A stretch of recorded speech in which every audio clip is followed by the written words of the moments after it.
Hi, and thanks for tuning in to the CBA Podcast, a place where we chat about our own recent achievements in the area of electronics, software and mechanical engineering, and more likely than not, give excuses for not having done anything at all. Hello, and welcome back to another episode of this podcast. I know it's been a lot of time since the last episode aired. It's been months, multiple months. Main reason being that the usual hobbies like retro computers and tech stuff and mostly tech related stuff I'm not really interested in anymore, and that's an understatement. To be quite honest, I don't even like it anymore. It'll come back. It's been like this before, but right now I have other stuff in my life that I have to address, and then probably will come back to the techie stuff, so no problem. Oh, and also, sometimes the podcast mentions show notes, and I'm quite lazy to actually make show notes, so it could be that if you hear about show notes and go look at the podcast.cba.si page, there are no actual show notes, but they will be there most of the time. I think I fill them in all the time, so just be patient and check back every day, of course, or multiple times per day. I think it's best to check every hour or something like that, or maybe multiple times per hour.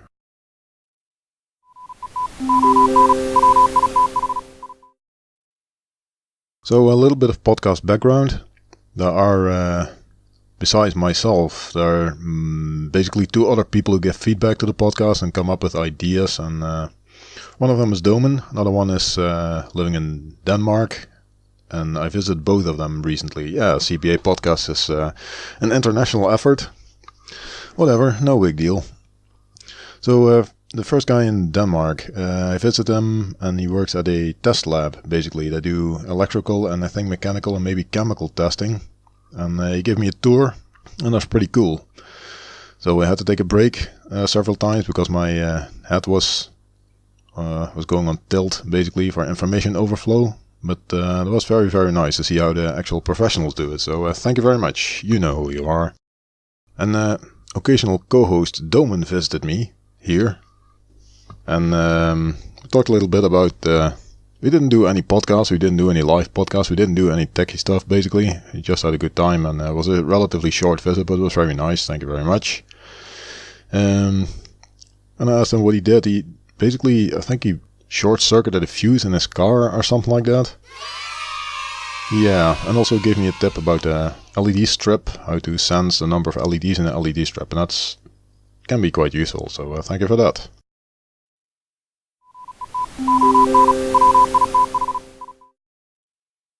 Now, sometimes in this podcast I talked about Hackerspace in Eindhoven, and this episode is no exception.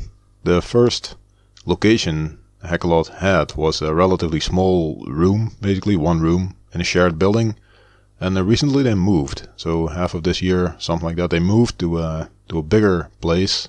It's not super big, but it's a nice improvement. So there was a lot of stuff to carry, and a lot of stuff to do, and a lot of stuff to tear down and to decorate and to do. So I helped with that. It was very nice, actually. Sometimes I like to just switch off my brain and do dumb carrying stuff. Seems to work well every once in a while. And at this moment they're pretty much settled, though. So they have a nice tool cupboard, tool rack, something like that, and it looks pretty nice, actually, pretty well organized. So if you are in the vicinity, feel free to drop by. I'll leave a link to the website in the show notes, so you can see if it's open, and then just drop by, see what it is.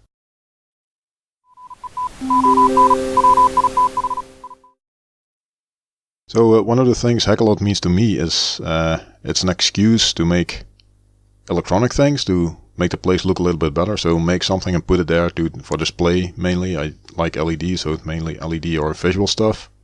I think I talked about the VGA generator board in a previous podcast, so I put that there. And also recently I put, they have a stone pillar there, like a stone beam, vertical beam, round beam. So put some colored paper around that and 4 LED strips around it, so 4 rings of LEDs basically with a nice light effect. And use a controller board that I made recently myself. A little bit of software, so it looks quite nice. So in short, pieces of LED strip with a light effect on it. Now, one thing I never did in the past, and which is now very noticeable for the projects where I didn't do that, projects that contain an LED that ramps up or down, like a light intensity that ramps up and down. Now, I think the human eye is, the perceived intensity of light is not really linear. So what I do nowadays is if I need some ramp up or down or need to output some intensity, I use a conversion ramp, so intensity ramp. When I want the human eye to see 50% of the full intensity, I output less than 50% of the intensity in terms of PWM set point, let's say that.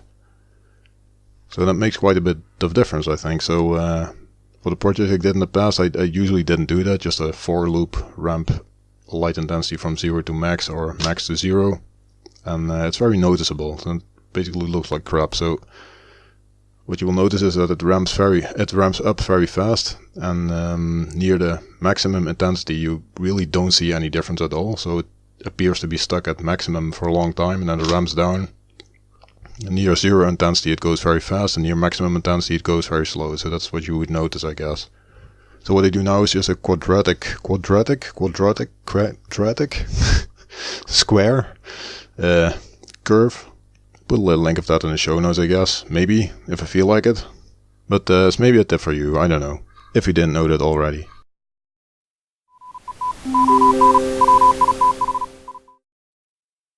One project I made a long time ago, 7 years ago, when I started to be self-employed, basically, 2012 I think. I made it for a company of a friend of mine. It was an elevator mock-up, which means basically a big LED sign with arrows pointing up and down and a numeric 7-segment display and numbers. Sound engine basically to play tunes and sound effects. Speaker, amplifier, a button panel where you can call the elevator to go up or down. And I think 2 infrared sensors mounted to doors, so completely somewhere else, having nothing to do with the project, so you could see if someone is is coming in through the back door or the front door or something like that. But of course there was no actual elevator, it's just a door that looks a little bit like an elevator, made to look more like an elevator by sticking LED signs onto it and adding a few buttons to it, that's it.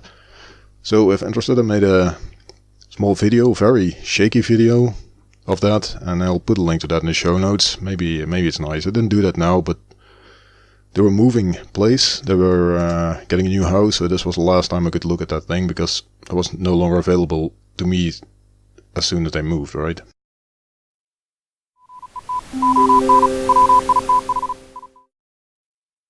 Now maybe some of you or all of you or none of you have made boards that are sitting in enclosures that need to be waterproof, or boards that need to be waterproof basically, and electronic stuff that need to be waterproof. So I had a project recently that needed to be waterproof, so I needed to pot it, to put it in an enclosure, like a shell, and then a potting box, let's say that, enclosure with an open top, put the PCB in, and then fill it with potting material, and then let it harden so it would be completely waterproof.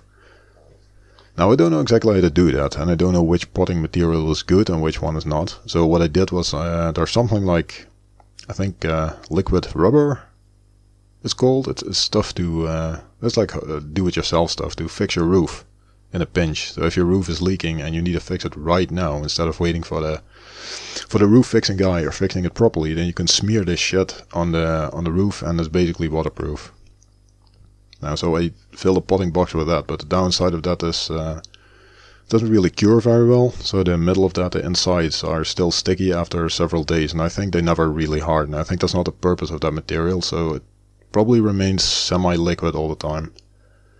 Another thing I tried, which was much better, was polyurethane 2-component potting material. I'll put a link to that in the show notes. I guess it's not the only brand. This was like brand X from Farnell, and it works very well. Very well. You can pour it into a form and let it harden for a day or something like that, and then it's super waterproof and super smooth, super nice. You can rework it. It's super nice. So I think I used 16 of these enclosures, and it's all like perfect, no leakage at all. So I can recommend this stuff for if you do exactly the same as me, I can recommend this stuff. So your mileage may vary. But I'm a bit interested in this, so if you have recommendations or tips, maybe you can contact me on the podcast.cba.si page, and then maybe I'll mention it in the next episode as feedback. That would be nice.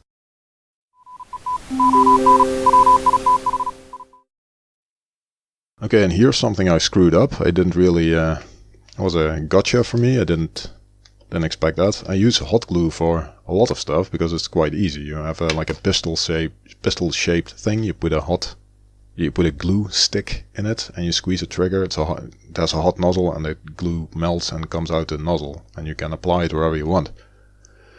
So I do this, for example, to fasten wires. Now I got a new glue gun, which is very good. It's at super high temperature. It's really hot. I burned my finger with it already. It's almost not visible anymore now, months later, so that's pretty cool. But the glue itself is much hotter than what I was used to. So downside of this thing is it melts the actual insulation of some wires. So if you apply this stuff to wires to fasten them, and then while it's still hot, move the wires around, the insulation melts, and actually the core of the wire can touch another core of another wire, and that's exactly what happened in my case. So I wasn't really expecting that. So just for your information, just a local screw up.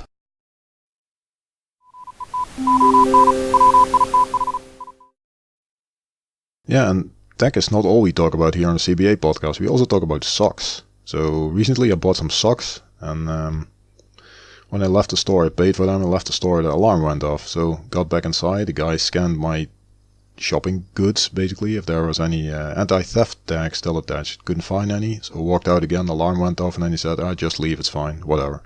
So I came home, and indeed one pair of socks still had a tag attached. Now this was not a flat label kind of tag. This wasn't like a plastic thing that you can remove at the cash register. And there are two interesting things to the tag. So I removed it. I destroyed it with a pair of pliers and saw what was inside. And the mechanical stuff is quite interesting. You have basically a self-locking harpoon-like contraption that you can unlock using very strong magnets. So that's what they do with the cash register. They put the thing on a magnet board, then activate the magnet, or there's a permanent magnet. No idea how it works. And then the thing releases itself. The harpoon unlocks, let's say that. And the electrical side of it was also quite interesting and quite simple. It was an LC circuit, a tank circuit, the capacitor and a coil, basically. So I read a little bit about this type of anti-theft device, and one common frequency, resonance frequency to use with these tank circuits is around 8 megahertz. So what I did was here measure the inductance of the coil. I got the capacitor loose and measured the inductance of the coil was about 3.8 microhenry. The capacitor had 100 picofarad written on it. So if you do the math, you come to a resonance frequency of 8.2 megahertz. So it's close enough, I think. Now I don't know how these work exactly. So if you know how these work, then please let me know. You can find the email address on the podcast.cba.si page. The two things I can imagine how they work is two ways in which they could work. Maybe is you have it's basically a resonance circuit. So what you can do is transmit 8 megahertz frequency through one of those gates you have to walk through when you leave the store, and the transmitter is also a receiver. And actually the transmitter senses when it loses energy in its transmission. That's how a dip meter or grid dip oscillator works, I think. So you can detect a dip, and you can detect a nearby resonant circuit at the frequency that you're transmitting at. That's how it works. And another thing I can imagine is you have a 8 megahertz. You have the gate that you have to walk through when you leave the store transmits at 8 megahertz and suddenly stops, and the resonant circuit in the tag resonates after the transmitter has stopped, and you pick up that resonance in a receiver in that same gate. So I don't know exactly how it works, to be honest. I read the Wikipedia page on that a bit, and still not 100% sure. Oh well. So basically the podcast might as well be named Things I Don't Know.